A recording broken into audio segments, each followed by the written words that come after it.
సరుకు తొందరగా. సరుకేంట్రా? అదేంటి కాలేజ్ మొత్తం నువ్వే సప్లై చేస్తా ఉంటా కదా. అలా ఎరా అమ్మాయిల నిద్ర రావడానికి భయపడతారంట. ఎందుకు? నువ్వు అమ్మాయిని ఎక్కడ పడితే అక్కడ పట్టుకుంటా ఉంటా కదా.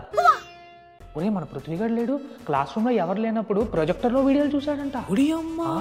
ఈ ఐడియా కూడా బాగానే ఉంది, ఎప్పుడైనా ట్రై చేయాలి. రే మన కాలేజ్ లో టాప్ ఫిగర్ తేజస్వి దాన్ని పడేసావంట. ఆహా ఆ ఊహ ఎంత బాగుంది. ఇందాక బస్ దగ్గర ఎందుకు అమ్మాయితో మాట్లాడుతున్నావు? ఏమైంది? ఇద్దరికి అంత పెద్ద గొడవ అయితే నేను లాగి పెట్టి కొట్టిన తర్వాత కూడా కూర్చుపి అలా కనిపిస్తాడు కానీ ఆడు పెద్ద రస్కరాజారా. ఆడు తేజస్విని వేసుకున్నారంట. కాలేజ్ టాప్ ఫిగర్ మా అదే కదా. ఏంట్రా నీ జోలికి ఎవరు రాలేరు, నీకు పెద్ద గ్యాంగ్ ఉందని మాట్లాడుకుంటున్నారు అందరూ. సరే తీయడానికి హెల్ప్ చేయి. ఏం రియాక్ట్ అవ్వట్లేదంటే అంటే నిజమేనా? అంటే మనకంటూ కాలేజ్లో రేంజ్ ఉండాలని చెప్పి ఆ రూమర్ నేనే స్ప్రెడ్ చేయించా. అరే రేపు ఎగ్జామ్లో ఏ క్వశ్చన్స్ వస్తాయరా? నాకెలా తెలుస్తుందిరా? అంటే నీకు ముందు రోజు క్వశ్చన్ పేపర్ వచ్చేస్తుంది అంట కదా, అది వస్తే నాకు నీ బ్యాక్లాగ్లు ఎందుకు ఉంటాయి? అది కరెక్టే అనుకో.